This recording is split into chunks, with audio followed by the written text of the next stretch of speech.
Hello everyone, and welcome to the video again.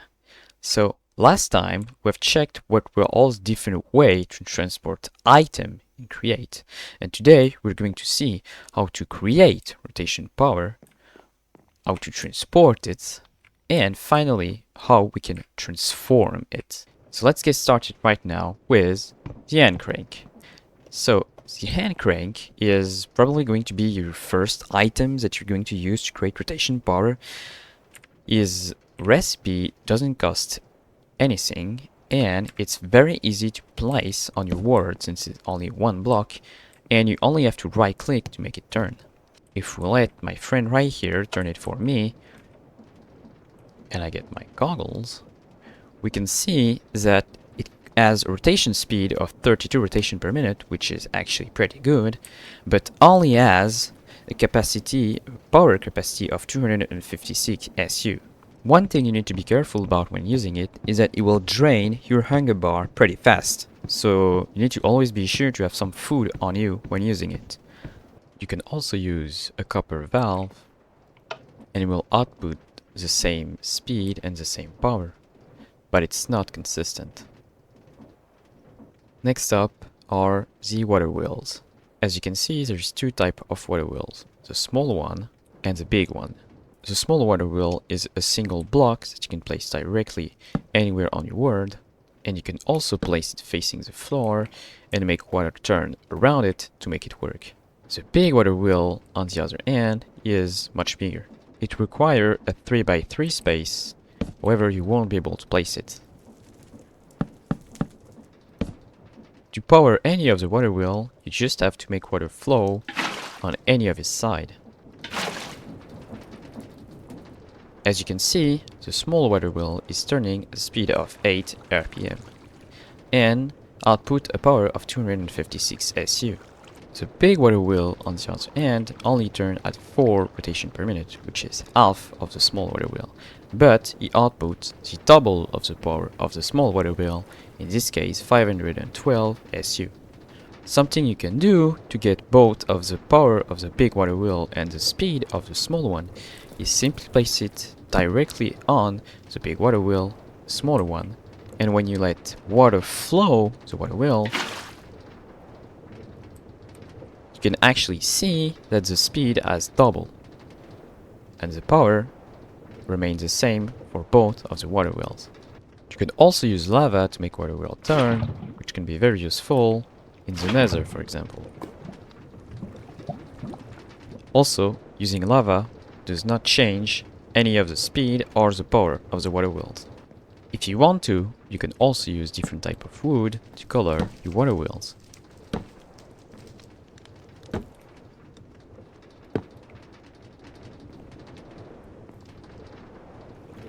Time for the windmill. And I did upgrade it because I didn't like my first explanation. So here we go. To make a windmill, you need at least 8 sail-like blocks. This includes sail, sail frame, and any color of wool block.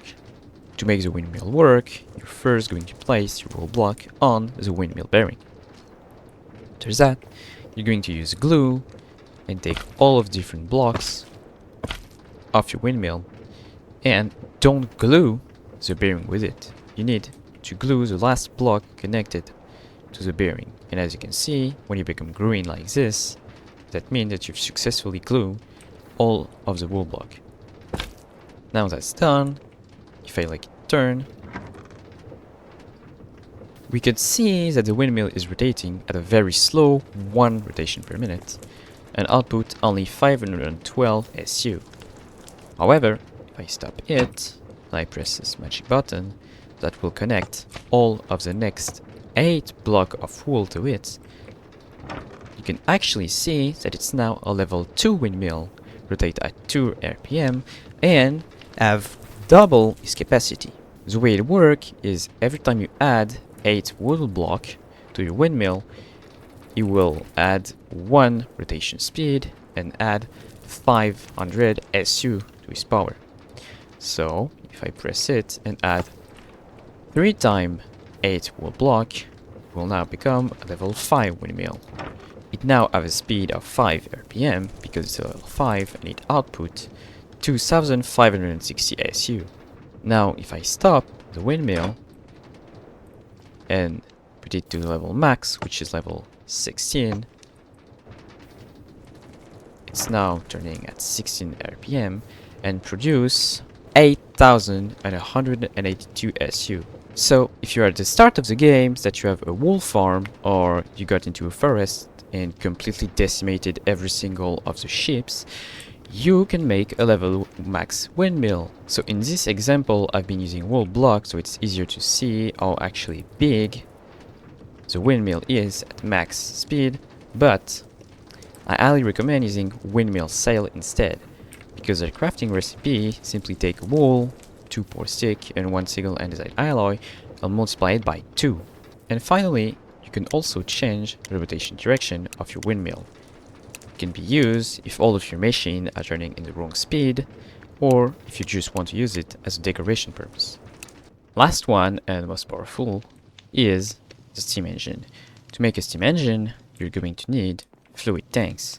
You need to place them in the minimal size of a 2 by 2 by 1. After that, all you have to do is place the steam engine to transform the fluid tanks into a boiler. After that, you need to give him heat. You can do this by placing fire, blaze burner, campfire, lava and also magma block under it. You can see that the boiler has a size of 1 because this is the smallest size, and also have a heat of 1 because lava, fire and blaze burner don't make that much heat. To start it, I need to put water inside. In creative mode, you can do this by doing a simple right click with a water bucket, but in survival, you will have to pump the water inside. Right here, I have an infinite water source and a pipe that will take it and dispenses directly in the boiler, as you can see behind here. If I start the engine, you can see from the particle here, now I have a level 1 boiler, as you can see from the little bar on the side, the water and the heat. This will be transferred to the steam engine that will then generate power. Even the smallest boiler level can still output a lot of power. As you can see right now, I'm generating a total of 2048 SU at a speed of 16 rotation per minute, which is already better than the water wheel, the windmill and the hand crank. Now I'm going to show you how to easily make a level 1 steam engine. The first thing you're going to do is place the campfire and the fluid tank above it. After that, you can place the steam engine anywhere on top or on one on the side. After that, you need to place a shaft until you see the ghost of it while we're looking at the steam engine. Lastly, you're going to need an infinite water source. After that, you need to place the fluid pipe one side above the water. This will not work. You need to place the pipe like this. But the issue is that if you place the pipe right next to it, it will change side. A good way to make this is by placing the pipe directly like this, then placing a copper casing on top of it. After that, if you break the bottom pipe, you can see that the pipe is still looking down at the water. On our side, we don't need this. We can simply place a pipe that goes up and directly place the mechanical pump looking in the boiler. You can do this by pressing Ctrl when placing it. If you got it the wrong way, you can always use a wrench and right clicking on it to change its direction. Once the boiler is done, you can connect the mechanical pump to the shaft to make it power. Or, if you prefer, you can use a water wheel or a windmill, for example, if you prefer the pump to be separated from the energy that the boiler and steam engine are making. Now, once the steam engine is running, you will probably see that after some time it will stop. That's because the pump is not going fast enough. One way you can solve this is by placing a big cogwheels followed by a smaller one behind. Now that's done, the pump should be draining enough water to make the steam engine work.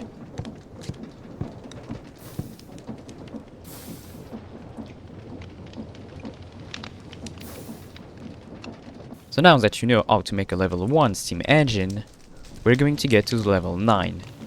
The level 9 steam engine is the maximum level you can get before having to feed the blaze burner blaze cake. If you don't know about it, blaze cake is used to make a blaze superheated.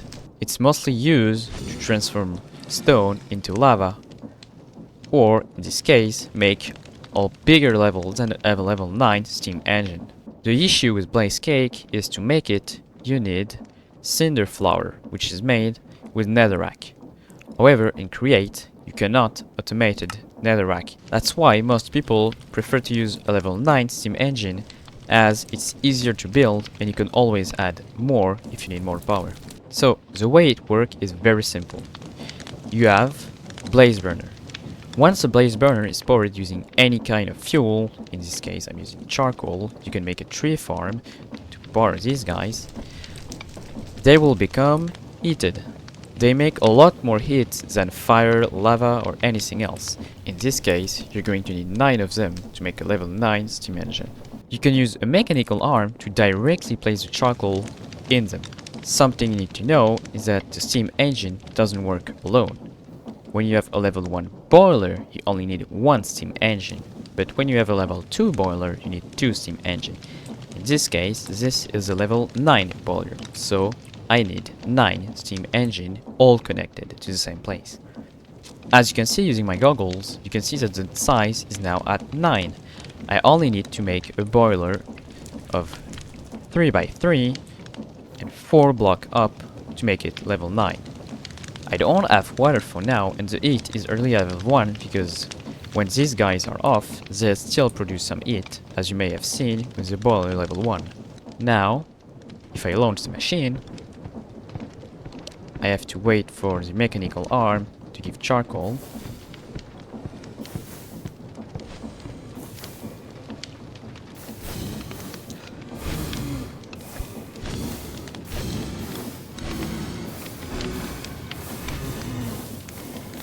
You can see that a level 9 boiler output up to 147,456 SU, which is more than enough for a start game.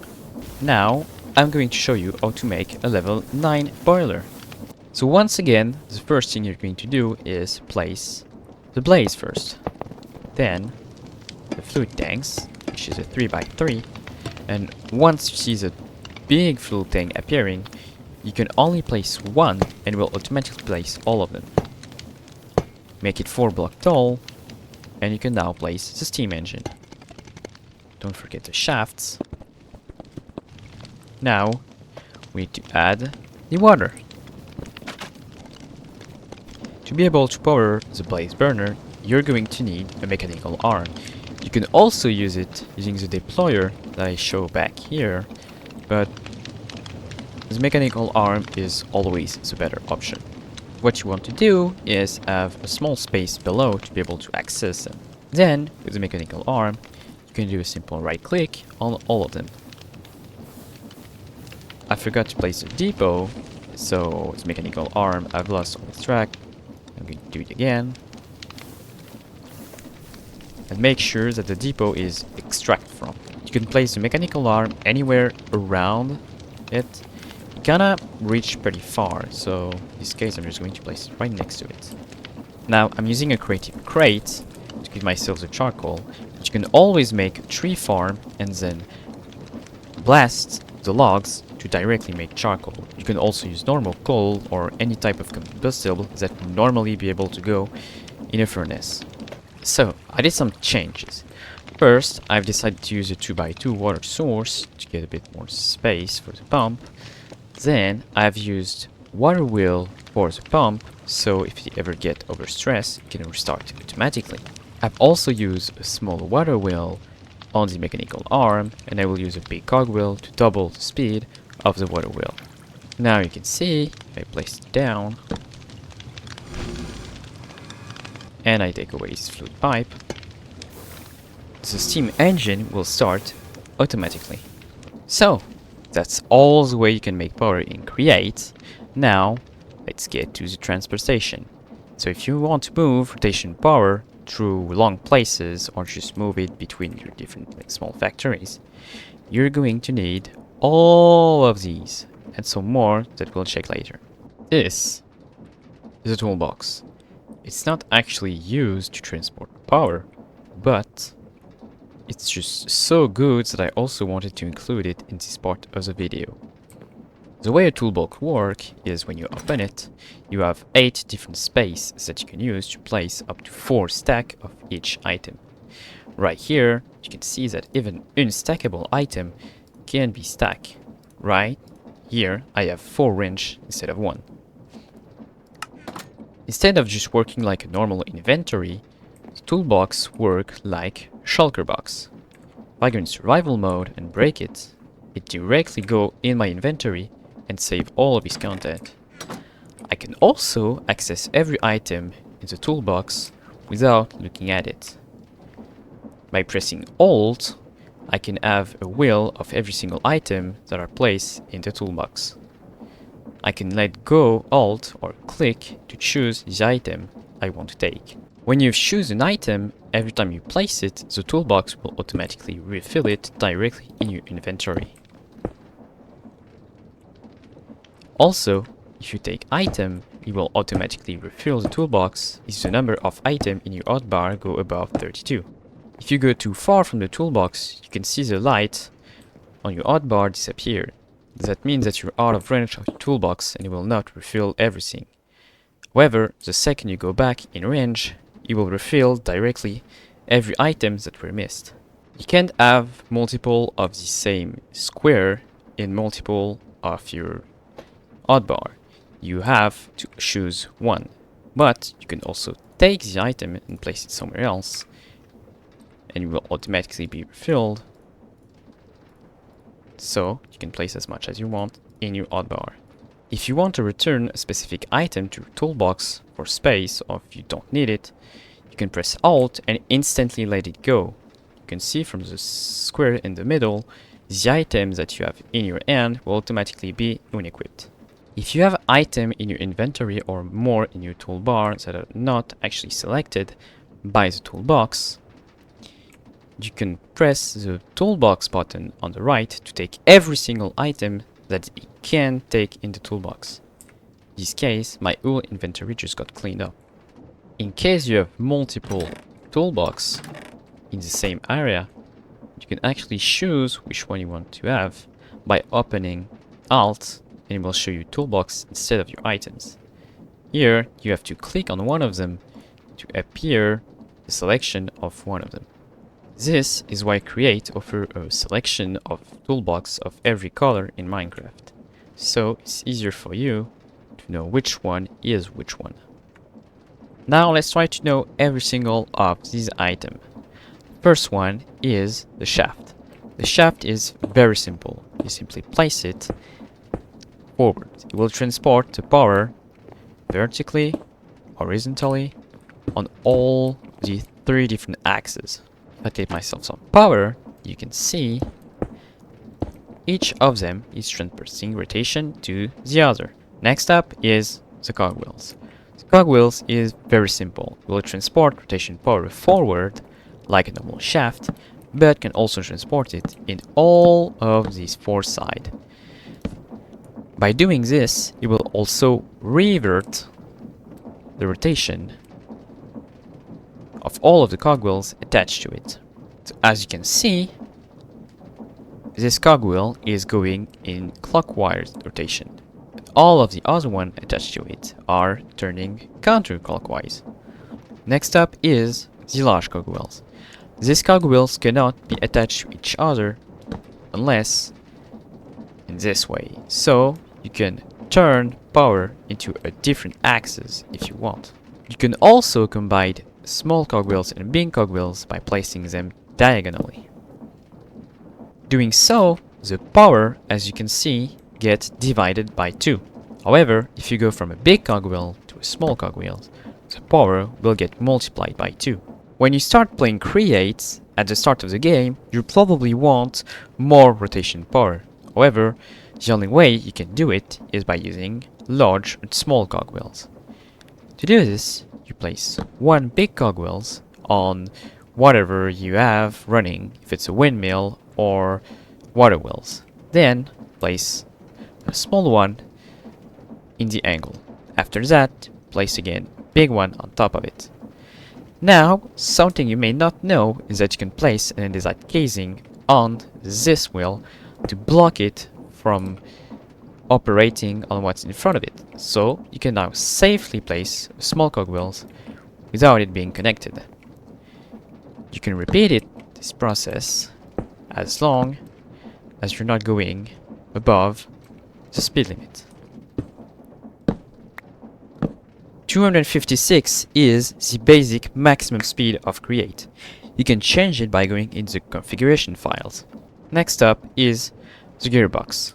The gearbox is a tool that you can use to transfer power in every single side of the gearbox. In this case, I can turn it up and down. As you can see from above, each shaft is turning in the opposite direction than the previous one. An easy way to understand how the gearbox works is by simply placing 4 cogwheels like this. Now you can actually see how the gearbox actually works. And the reason on why you can get a multi-sided gearbox is simply because all of the wheels are turning into opposite sides. You can place one on top or on bottom. Now you may see that transporting power on a line can be done using cogwheels. But if you want every single shaft to be turning in the same direction, you're going to need the encased chain drive. You can see that each chain drive are going in the exact same rotation. The last one is the mechanical belt. The way you place it is by first giving it 2 shafts, right-clicking on one end and on the other. You can also add shaft in betweens to make it work just like the encased chain drive. Now the reason on why the encased chain drive is better than the belt is that you can make it turn 90 degrees. You can separate a belt by using a wrench on it if you have enough shafts and belt to make it happen. You can also do the reverse option using a belt on 2 belts next to each other. You can also make the belt bigger by right-clicking on one of its ends, or retract it by right-clicking using a wrench. You can also take away the shaft that are in it by right-clicking on them. And finally, you can use die to die all the different belts. Last one is the andesite casing. I already showed you that you can use it to make a gear ratio at the start of the game, but you can also place it on shafts, small cogwheels, and big cogwheels. Then you can use a wrench to toggle their sides. If you don't want the casing on the cogwheels, you can always control right-click to get rid of it. You can also use brass casing on all the 3 of them. Next up is the chain conveyor. I already told you about the belt on how good it was to transport item and power. Well, this item is even better in both cases. The way you use it is by first placing it in your world anywhere, then using the Minecraft chain to hook it up to another one. And as you can see, the power right here is turning as well as this one. The maximum distance to hook them up is 32 blocks, which is pretty far, and you can always add more. Contrarily to the belt, you actually need multiple chain to connect 2 chain conveyor together. However, the cost is very low. For the maximum amount of block I can travel, which is 32, I only need 12 chain to connect them to each other. You can also use a wrench on them to transport yourself. Now that you can transport power everywhere around your world, you probably want to modify it. The first item on the list is the clutch. As you can see right here, I have a flywheel and it's stopped. It's because the clutch is powered using redstone. If I unpower it, the flywheel will start to turn. The other item is the gearshift. The gearshift can be used to invert rotation power coming from one of the end to the other. Right here, you can see that the flywheel is turning in one side. If I revert it, it will slow down and go on the other side. We're now up to the last 3 items. Now, I don't really know if you're on the Create Discord server, but there are a lot of people that always ask to get a redstone control speed controller. But it's already been in the game for very long. This is the adjustable chain gearshift. The way it works is very simple. You need 2 items, the adjustable chain gearshift and the encased chain drive. By connecting them to each other, if the adjustable chain gearshift is powered first, as you can see right here from this creative motor, and you give it a redstone power, it will double the speed of the rotation to all of the chain drive connected to it. It can actually do this multiple times. Here, the pig is turning at 32 rotation per minute. If I flick this lever, it's now going at 64 on both of the encased chain drive. And right here, I can double it once more to 128 rotation per minute. In Create, you have what's called the analog lever, and you can use it to actually control exactly how much speed you want. Here, the pig is running at 64 rotation per minute. If I right-click once, it's 72. Again, 96. Again, and again, and again, and again. If the adjustable chain gearshift is not connected to the power and instead is connected to an encased chain drive who has power, when powered, it will do the reverse. So right here, it's running at 120 RPM, and if I flick the lever, it got divided by 2. And divided by 2 again. Now, take a look at this mechanical bearing.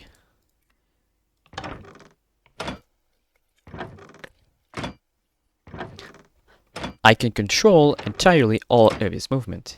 This is by using the sequence gearshift. The way it works is very simple. First, you have to give him power. In this case, I have a creative motor. Then, you can give him instruction. They are 2 turn instruction and 2 time instruction. The first one is to turn by a precise angle. As you can see, I have him to turn the block above to 180 degrees, which what is doing. You can also choose if you want to keep the same speed, which means 16 rotation per minute, or double it. You can also reverse the speed and double it. You can also use it to move a piston. So you can choose the exact distance if you're using a piston, a pulley, or a gantry. You also have 2 delay times. The first one is duration. You can choose in tick, and if you scroll high enough, you can also have it in seconds. You can also wait until a next redstone pulse arrive, so you don't have to use multiple sequence gearshift.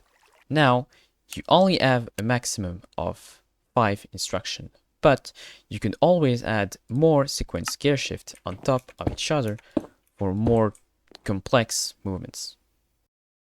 So I was actually wrong when I say that you can simply tower them up, because if the one on the bottom is not moving, the one on the top will not receive rotation power, so we won't be able to do his instruction. However, if you use simple encased chain drive or belts, as long as the sequence gearshift are not working at the same time, but instead are working one after another, you can actually make more than 5 sequence gearshift.